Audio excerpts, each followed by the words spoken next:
श्री तुकाई मातेच्या कृपादृष्टीने भीमा नदीच्या तीरावर वसलेले आपले पारगाव आणि आपल्या गावाचा सर्वांगीण विकास हाच आमचा ध्यास अशी घोषणा करत सदैव जनतेच्या कामासाठी तत्पर असलेले आपल्या श्री तुकाई देवी जनसेवा पॅनलची मागील 5 वर्षातील काही विकास कामे पाहूयात। आपले गाव हे आता पुणे महानगर प्रादेशिक विकास प्राधिकरणात म्हणजेच PMRDA मध्ये समाविष्ट झाले आहे। अशा समाविष्ट गावास पंतप्रधान आवास योजनेतून घरांसाठी 2,50,000 रुपये अनुदान मिळते। त्यासाठी आपण 1400 लाभधारकांचे फॉर्म भरून घेतले आहेत। यामधून 800 लाभधारकांचे मंजूर झाले आहे। मंजूर झालेल्या घरांपैकी 50 ते 60 घरांचे काम पूर्णत्वास येत आहे आणि लाभधारकांच्या खात्यावर अनुदान सुद्धा जमा झाले आहे। अशी 800 घरांची कामे पूर्ण झाली तर या लाभधारकांना कोट्यवधी रुपयांचा निधी प्राप्त होणार आहे।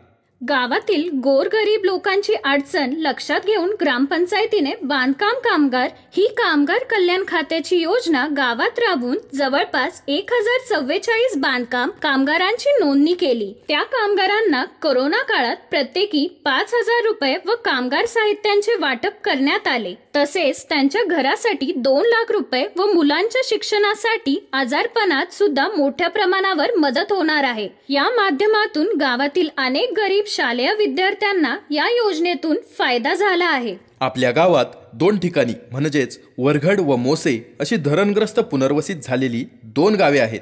या पुनर्वसित गावांसाठी माननीय आमदार राहुलदादा कोल यांच्या प्रयत्नातून 2,10,00,000 रुपयांचा निधी मंजुरीच्या प्रतीक्षेत आहे। तो सुद्धा लवकरच मंजूर होऊन त्या ठिकाणची कामे लवकरच सुरू होतील। गावातील गरजू रुग्णांवर माननीय आमदार राहुलदादा कोल यांच्या माध्यमातून 50,000 ते 19 लाख रुपये खर्चाच्या शस्त्रक्रिया या मोफत करून त्या कुटुंबाला दिलासा देण्याचं काम मोठ्या प्रमाणावर केले आहे। संपूर्ण जगाला वेठीस धरणाऱ्या कोरोनासारख्या महाभयंकर साथीच्या रोगाने थैमान घातले होते। आजारी लोकांना बेड मिळत नव्हते, म्हणून उपचार न झाल्याने शेकडो लोकांचे बळी गेले। अशा वेळेस आपल्या ग्रामपंचायतीने पुढाकार घेऊन आपल्या गावात माननीय आमदार राहुलदादा कोल यांच्या माध्यमातून व डॉक्टर भांडवलकर यांच्या सहकार्याने गावातील हायस्कूलमध्ये सरकारमान्य कोरोना सेंटर उभे करून रुग्णांना दिलासा देण्याचं काम केलं। त्याचबरोबर जिल्हा परिषद शाळेमध्ये विलगीकरण सेंटर टाकून गावातील रुग्णांना मदत करण्याचे काम केले। तसेच रुग्णांसाठी जीवनदायी ठरलेले रेमडेसिवीर इंजेक्शन आपण माननीय आमदार राहुलदादा कोल यांच्या माध्यमातून कुठलाही राजकीय भेदभाव न ठेवता सर्व गरजू रुग्णांना उपलब्ध करून दिली। त्यामुळे अनेक रुग्णांचे प्राण वाचविण्यात आपण यशस्वी झालो आहोत।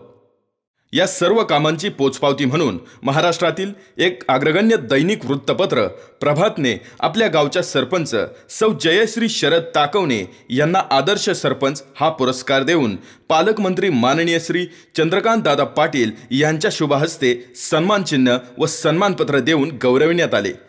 हा सत्कार फक्त सरपंच यांचा नसून तो संपूर्ण पारगाव ग्रामस्थांचा आहे। यापुढील काळातही पारगावच्या सर्वांगीण विकासासाठी श्री तुकाई देवी जनसेवा पॅनलच्या सर्व उमेदवारांना gas cylinder, road roller, taxi, rickshaw या चिन्हांसमोरील बटन दाबून प्रचंड बहुमतांनी विजयी करा, विजयी करा, विजयी करा।